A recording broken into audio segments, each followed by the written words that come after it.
2010년 4월 22일 목요일입니다. 내가 아내와 함께 땡범 집사님을 태우러 회사로 바삐 갈 때였습니다. 오후 1시에 부동산에 들리기로 했고 그전 12시 50분까지는 땡범 집사님이 기다리기 때문입니다. 대로변을 달리다가 땡땡 상거리를 통과하기 전 직진 신호가 끝났습니다. 나는 2차선에서 달리다가 1차선으로 차선을 바꾸어 정지했습니다. 그리고 직진 파란불이 와서 출발할 때였습니다. 다른 때보다 가속 페달을 좀 더 밟고 출발하려는데 우측 차선에서 좌회전하는 차가 쌩하니 지나가는데 내 차가 그 차 옆구리를 박는 줄 알았습니다. 급히 브레이크를 밟아 멈췄는데 그 차는 조금 우리 차를 피하면서 마저 좌회전을 했습니다. 순간 충돌할 뻔한 사실에 아찔하며 한편 사고가 나지 않은 것에 안도했습니다. 1차선에 내가 섰고 트럭이 2차선에 서 있어 차들에 가려 우측 도로가 보이지 않은 것도 있었으나 직진 신호만 보고 급히 가려는 내 잘못이 컸습니다. 땡범 집사님을 태우고 부동산을 가려고 땡땡상가 앞에서 우회전할 때였습니다.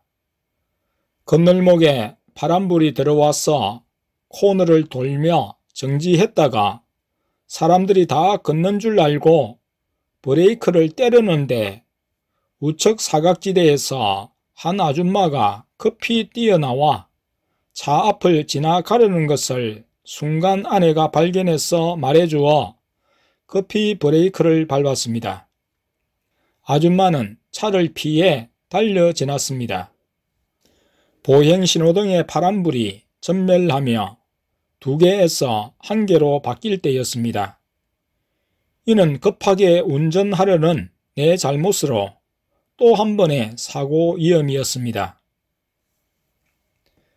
그리고 저녁에 가족들이 예수님의 인도로 인근시에서 식사하고 지역 경찰서 앞 큰 도로에서 신호를 받아 좌회전할 때 한 초등학생 남자아이가 갑자기 도로를 뛰어 무단 횡단을 하는 것이었습니다. 헤드라이트 주변은 어두울 때라 나는 보지 못했는데 이때도 아내가 말해주어 순간적인 위기를 모면할 수 있었습니다. 세 번째 사고 위험은 차 안에 타고 있는 둘째가 목격했습니다. 내가 예수님께 여쭈었습니다.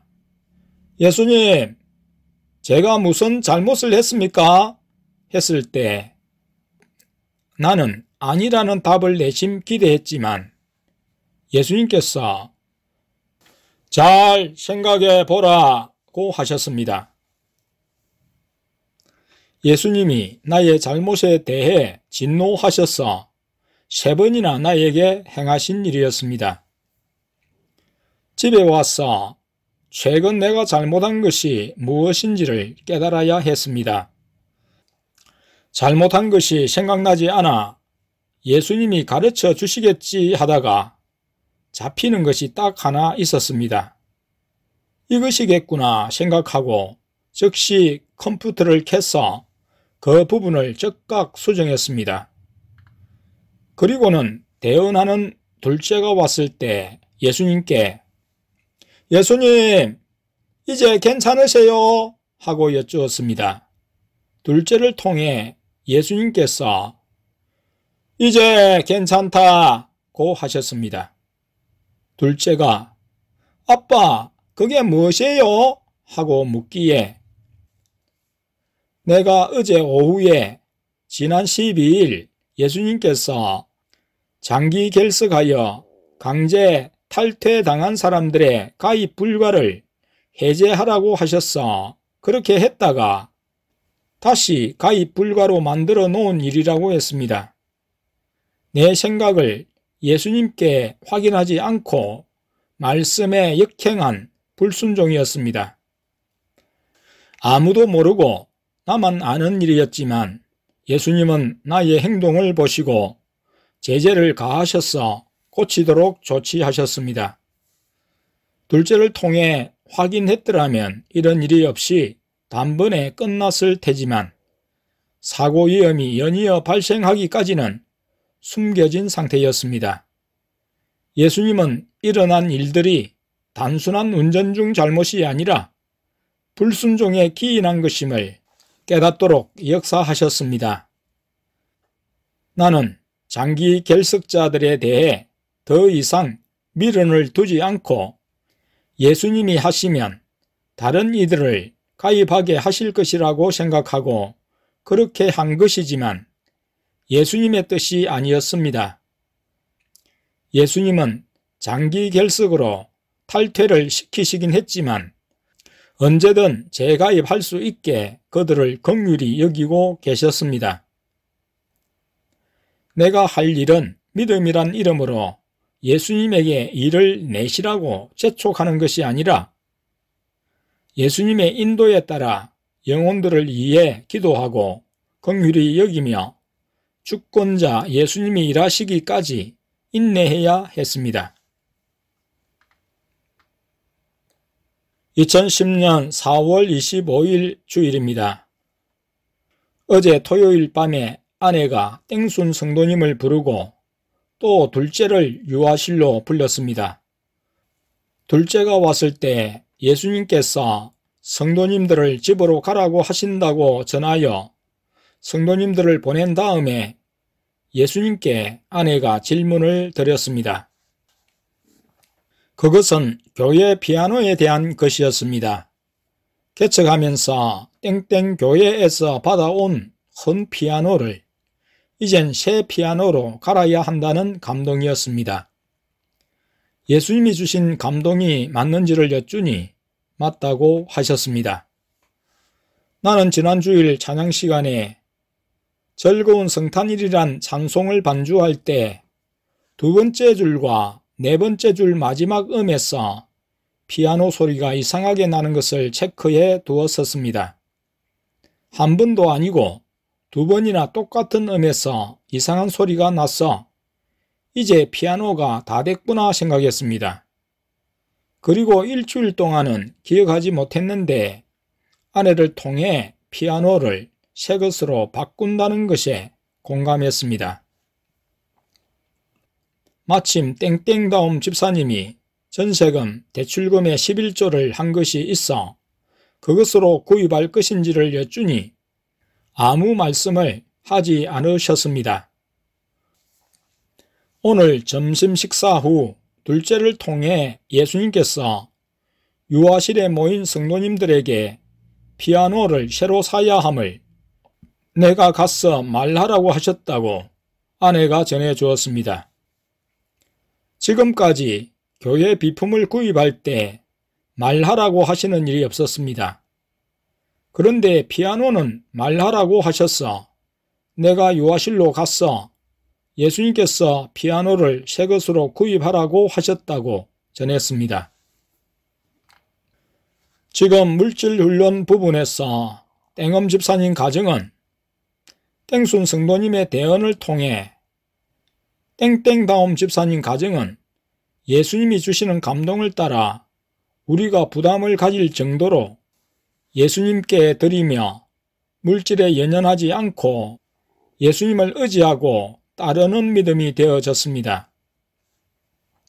땡종 성도님 가정은 땡종 성도님이 지난 주일 찬양을 통해 사죄 감사 헌금에 대한 감동을 받고 헌금을 예수님께 드렸습니다. 직장을 옮겨 이번 달도 반 월급만 받는 상황으로 생활비조차 힘겹지만 월급에 따라 계산하며 빠듯하게 사는 것을 예수님이 허락지 않으셨습니다. 예수님께 드릴 것과 감동까지 무시하면서 돈과 생활에 매이는 그 자체를 예수님은 싫어하시며 없는 가운데서도 예수님을 중심한 물질 생활을 원하셨습니다. 조금의 월급이라도 받으면 그것으로 맞추어 사는 것이 일반적으로는 정상입니다. 그러면 늘 쪼들리며 살 수밖에 없는데 예수님은 쪼들리게 사는 것을 원치 않으셨습니다. 하루하루 주님께 맡기고 주님의 감동과 인도를 따라 살기를 원하셨습니다. 물질에 매여 사는 것은 피곤하며 불평스러운 삶이 되지만 항상 예수님께 매여 사는 사람은 없어도 예수님 때문에 감사하며 만족하는 삶이 됩니다. 내일을 염려하는 사람은 자기 스스로 벌어 살려고 합니다. 하지만 내일 염려를 내려놓고 하루하루 믿음으로 예수님을 따르는 사람은 한날족한 은혜 가운데 만족하며 또 예수님이 책임져 주심을 믿습니다. 스스로 생활하려고 하면 예수님과 관계가 없으며 모든 것을 예수님께 맡기고 예수님께 여쭈어 행하는 것이 예수님의 인도를 구하며 예수님을 위해 사는 방법입니다. 물질 전부를 예수님께 맡길 수 없다면 그 믿음은 아직도 예수님을 왕으로 주인으로 대접하지 않는 부분이 있다는 말입니다. 예수님은 땡종 성도님 가정도 간섭하셨습니다. 모든 것을 내려놓고 아무것도 가진 것이 없는 자처럼 예수님밖에 없습니다는 고백으로 살기를 원하셔서 가진 돈을 내놓게 하셨습니다. 빚은 은행에 진 것이 아니라 예수님이 지게 하셨으므로 영원히 예수님께 빚진 자처럼 예수님께 매여 살라는 말씀입니다. 생활과 관련한 물질 때문이라도 늘 예수님을 부르며 살 수밖에 없게 하시는 것이 고통이 아니라 은혜라는 사실을 알아야 합니다. 예수님은 지금까지 카드 빚이든 할부금이든 2개월을 넘기게 하지 않으셨습니다. 거의 한 달 반 안에는 갚게 인도하셨습니다. 그런 일은 2-3번이었고 대부분은 제 날짜에 정확히 갚게 하셨습니다. 예수님이 많이 내라 하시면 많이 주신다는 사실을 믿고 따라야 합니다. 우리 가족도 현재 그러기 때문에 이 말을 할 수 있는 것입니다. 땡엄 집사님과 땡땡다움 집사님 집은 예수님께 드린 것에 50배 이상을 받았습니다. 돈이 있으면 돈으로 살려고 하기에 그만큼 예수님의 주장과 인도를 따르기가 힘듭니다. 예수님은 우리를 뜻대로 끌고 가시며 예수님만 의지하게 하시려고 물질에 연연하지 않게 하십니다. 예수님이 우리 성도의 보장이심을 아는 사람은 물질을 버리고서라도 예수님을 붙잡습니다. 물질이 우상인 사람은 예수님을 버리고서라도 물질을 쫓습니다. 예수님이 주장하지 않는 사람들은 스스로 물질을 주장하면서 하고 싶은 대로 하지만 우리는 예수님이 물질을 의지하거나 물질로 든든해하지 못하도록 물질 공급과 지출을 조절하시며 하루하루 예수님만으로 살게 하십니다. 이것이 진정 축복임을 알아야 합니다. 돈을 사랑치 말고 있는 바를 족한 줄로 알라.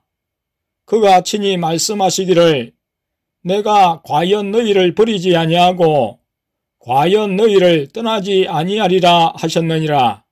히브리서 13장 5절. 오후 6시경에 예수님께서 둘째를 통해 인터넷에서 구입할 피아노를 보자고 하셨습니다. 땡땡 악기와 띵띵 악기사를 통해 예수님께서 그랜드 피아노를 둘러보시고 땡땡 악기사의 그랜드 피아노로 결정하시고 인터넷 총판에서 구입하라고 하셨습니다.